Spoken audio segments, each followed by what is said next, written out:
boykot itu sebenarnya dari nama orang namanya Charles Boycott. Oh gitu. Iya, Oh. dia orang Irlandia. Boykot ini malah dilakukan bukan oleh Rasulullah, tapi oleh kaum musyrik Quraisy pada waktu itu. Jadi malah Rasulullah yang diboykot. Benar. Gitu.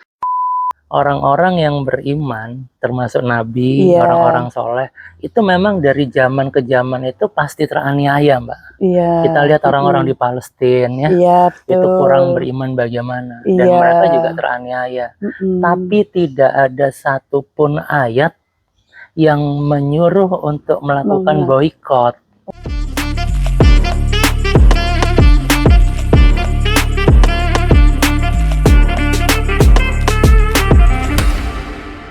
Assalamualaikum sahabat semua, kita ketemu lagi di Cerita MB.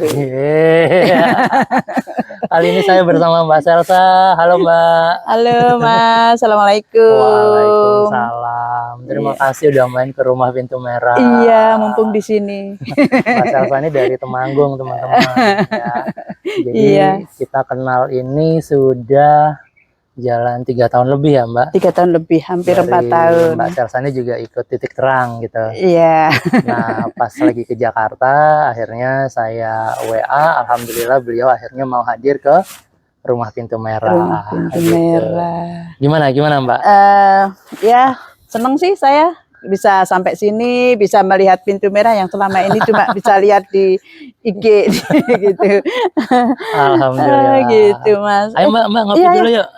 Ini kopi titik balik nih Mas Fit nih. Boleh tanya nih tentang apa ini bisa kopi yang tidak tidak bertanda kutip itu Mas? Oh, maksudnya iya, yang nggak minum kopi-kopi yang lagi di boykot ya, itu ya? Betul, itu kan sekarang ini mulai jadi ada rasa bagaimana gitu, kalau beli harus lihat dulu gitu. Harus lihat brandnya ya. Harus labelnya dulu gitu. Nah, sebenarnya itu kita bisa memulai dengan sebuah pertanyaan. Ya. Boykot itu sendiri sebenarnya apa gitu kan? Betul, iya. Maksud saya itu apa ya boykot itu gitu? Nah, apa maksudnya apa? Pokoknya pengen tahu juga gitu menurut Mas Wid gimana. Jadi boykot itu sebenarnya dari nama orang namanya Charles Boycott. Oh gitu. Iya, dia orang Irlandia. Selama ini kita tahunya boykot itu, itu gitu ya. Ternyata jadi, nama orang. Nama orang. Iya. Dia tuh di Irlandia, hidup di tahun 1880-an lah Mbak. Oh, orang Irlandia. Jadi dia tuh petani, jadi dia punya tanah yang untuk bisa digarap gitu. Iya. Jadi dia punya pekerja, dia punya yang penggarap tuan tanah lah gitu tuan mungkin tanah, ya. Iya. Nah suatu saat dia itu melakukan hal-hal yang menindas para pekerjanya, sehingga para pekerjanya melakukan perlawanan untuk tidak menuruti dia. Nah, seiring berjalannya waktu, artinya boykot itu berkembang sebagai suatu perlawanan untuk melawan individu atau kelompok tertentu, Mbak. Oh iya. Jadi dari nama orang Charles Boycott, kemudian nama boykotnya itu yang diambil menjadi bentuk perlawanan terhadap seseorang boykot ini atau jadi kelompok tertentu karena dinilai tidak sesuai dengan hak asasi manusia kayak begitu. Oh gitu. Nah ini sekarang kaitannya dengan yang kita yakini gitu. Apakah kan kita itu harus model role-nya kan Rasulullah ya. Rasulullah. Iya, kalau apa-apa gitu kita melihat Rasulullah bagaimana, kita ikutin. Itu kalau di zaman Rasulullah itu ada nggak Mas boykot begini nih? Ada. Jadi boykot ini malah dilakukan bukan oleh Rasulullah tapi oleh kaum musyrik Quraisy pada waktu itu. Jadi malah Rasulullah yang diboykot. Benar. Gitu. Karena itu kalau nggak salah tahun ke-7 masa kenabian ya. Jadi pada waktu itu karena orang Quraisy merasa tidak suka dengan ajaran yang dibawakan oleh Rasulullah, karena dinilai dengan budaya setempat dan lain-lainnya, maka diboykotlah Rasulullah dan orang muslimin di kota Mekah selama 3 tahun. Ya ampun. Jadi selama 3 tahun itu orang muslim di Mekah itu yang mendanai adalah Siti Khadijah, istrinya Rasulullah. Istri Rasulullah yang pengusaha kaya. Iya, sampai akhirnya jadi nggak punya apa-apa tuh Mbak. Karena 3 tahun dia selalu mensuplai orang-orang muslim di Mekah. Oh gitu. gitu. Jadi boikot itu tidak dilakukan Nabi, tapi Nabi yang diboikot, Mbak. Iya. Kalau dalam Al-Quran sendiri ada nggak, Mas, itu? Kan kita harus merujuk ke Al-Quran gitu. Apa-apa yang kita lakukan itu harus sesuai gitu, Mas. Sebelum kita merujuk ke Quran, ya, sebenarnya gini, di Quran itu banyak dikisahkan bahwa nabi-nabi terdahulu itu didustakan, ya, kemudian disakiti, kemudian juga dibunuh, Mbak. Pokoknya nggak enak gitu ya jadi Pokoknya nabi. nggak enak, bener. Mbak bisa buka mungkin di surat 3, surat Ali Imran, ayat 112. Ya, silakan. Dibaca ya. Mereka diliputi kehinaan di mana saja mereka berada, kecuali jika mereka berpegang pada tali agama Allah dan tali perjanjian dengan manusia. Mereka mendapat murka dari Allah dan selalu diliputi kesengsaraan. Yang demikian itu karena mereka mengingkari ayat-ayat Allah dan membunuh para nabi tanpa hak alasan yang benar. Yang demikian itu karena mereka durhaka dan melampaui batas. Jadi membunuh para nabi, mengingkari Allah, dan di luar batas. Gitu. Nah, yang kedua, surat 5 atau Al-Maidah ayat 70. Ya, kita kembali ke surat 5 ya. 5 ayat 70. Ayat 70. Oke. Sesungguhnya kami telah mengambil perjanjian dari Bani Israel dan telah kami utus kepada mereka rasul-rasul. Tetapi setiap kali rasul datang kepada mereka dengan membawa apa yang tidak sesuai dengan keinginan mereka, maka sebagian dari rasul itu mereka dustakan dan sebagian yang lain mereka bunuh. Ngeri ya. Ketika ajarannya tidak sesuai dengan mau mereka, dibunuh rasulnya Nah itu baru rasul. Ternyata orang-orang Bani Israel itu juga melecehkan Allah ya. Ya, merendahkan Allah. Itu bisa dibuka di surat 6 ayat 108 ya, Mbak. Ya, kita lagi kembali ke 6. Ya, surat 6 ayat 108. 6 108.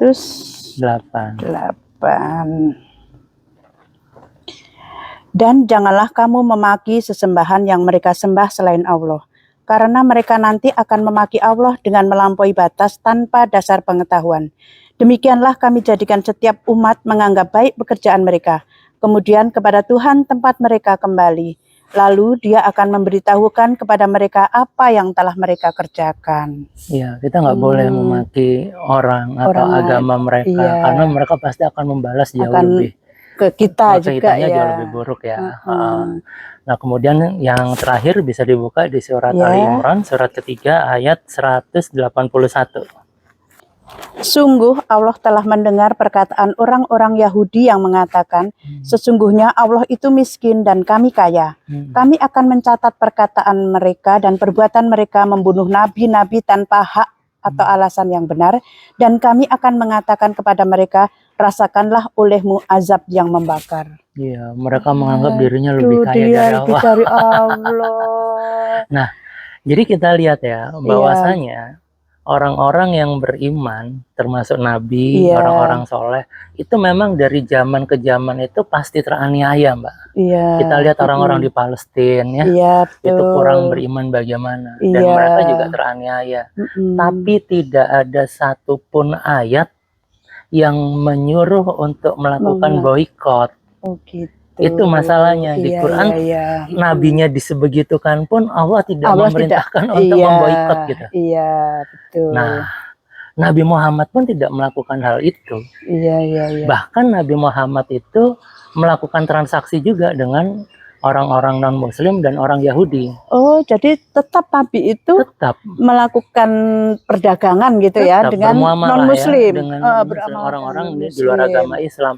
Contoh ketika Nabi hendak membeli seekor domba, itu juga dari orang-orang musyrik.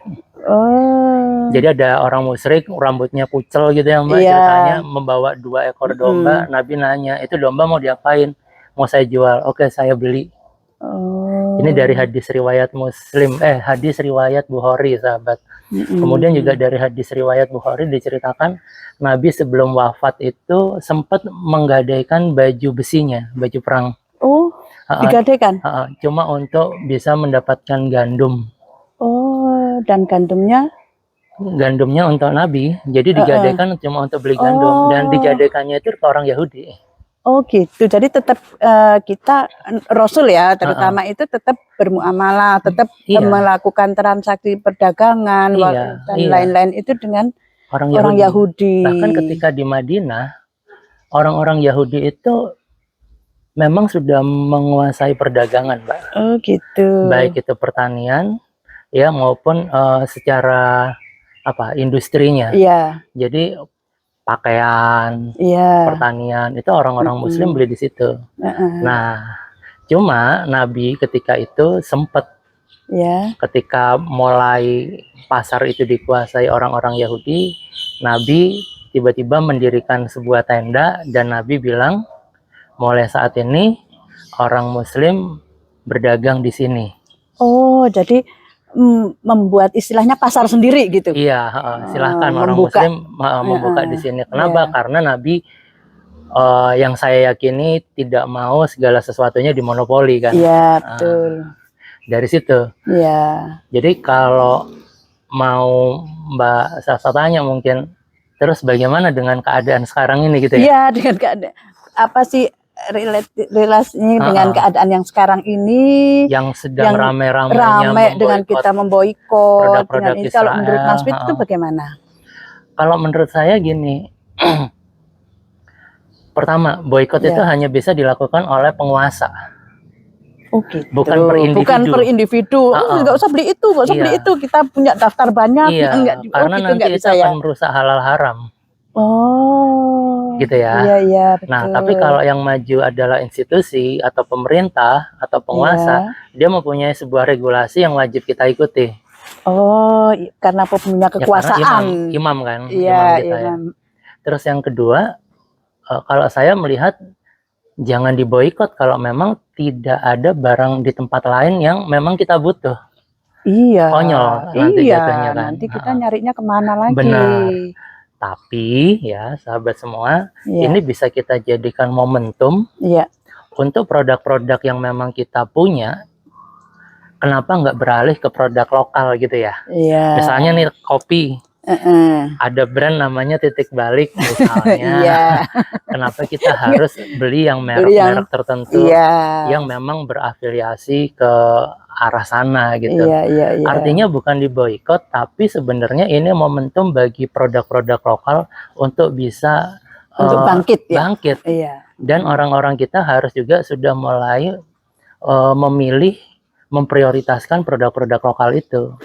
Nah, pertanyaannya adalah bisa nggak nih para UMKM ini melihat momentum itu gitu ya, tanpa harus memboikot, tetapi ini jadikan ajang untuk kita memproduksi dengan lebih baik, bersaing dagang gitu. Dengan mereka, ini tapi sih momentumnya dengan cara yang lebih benar gitu ya, mungkin benar. Lebih bagus ya. Karena ini momentum yang tepat kalau menurut saya. Betul. Gitu. Karena jadi, ini pasti akan lama juga ini kayaknya ya, Mas, nggak bisa diprediksi juga, nggak bisa. Akan lama, karena kan juga sudah sering sebenarnya nih boikot. Nah, kenapa kalau yang sekarang kan karena mungkin medianya besar juga, perseteruannya itu juga sudah mulai dan sosial media kan menunjang ya, kita bisa sosial media menunjang. Tapi saya menyadari sih kalau ada beberapa sahabat yang melakukan itu. Kenapa? Karena bisa jadi rasa solidaritas yang tinggi. Terus yang kedua adalah para sahabat semua melihat dunia seakan-akan diam, tidak melakukan apapun, sehingga mereka merasa saya bisa kok take action gitu. Dengan melakukan boikot itu kan, hal kecil seperti ini. Dan memang kalau saya lihat dari sosial media, ini dampaknya luar biasa dari boikot ini ya. Betul ya. Toko kopi yang sangat terkenal itu di Amerika beberapa gerainya udah tutup. Oh, di Amerika padahal itu ya. Di Amerika gitu ya. Jadi memang ini cukup efektif, tapi sekali lagi di Qur'annya tidak ada. Nah, kita kembali lagi ke Al-Qur'an. Iya, Nabi kita tidak pernah melakukan itu sepengetahuan saya. Iya. Kemudian yang terakhir, memang sudah menjadi sunnatullah atau ketetapan Allah bahwasanya orang-orang yang beriman ini pasti akan teraniaya gitu, Mbak. Iya, karena gitu. Ada ayat yang bilang kalau apa itu ujian kamu tidak akan beriman itu atau surat, ada enggak Mas surat itu? 29 ayat 2. Mungkin berkaitan juga seperti iya, ini. Jadi ya, ada apakah kamu ya? tidak akan diuji ketika kamu mengaku sudah beriman? Iya, nah mungkin gitu. ini ujiannya. Cuma kan tiap orang itu beda ujian ya. Iya. Saya rasa itu udah cukup jelas ya Mbak tentang seneng banget saya, terima kasih. Iya saya ya apa baru tahu gitu kalau boykot itu nama orang Irlandia juga gitu kan. Kok sampai yang sekarang ini lagi rame gitu kan. Ini untuk pengetahuan juga teman sahabat-sahabat semua bahwa boykot itu nama orang sebenarnya gitu dari itu. Baik gitu, Mbak Salsa, terima kasih banyak ya udah mau mampir ke Rumah Pintu Merah.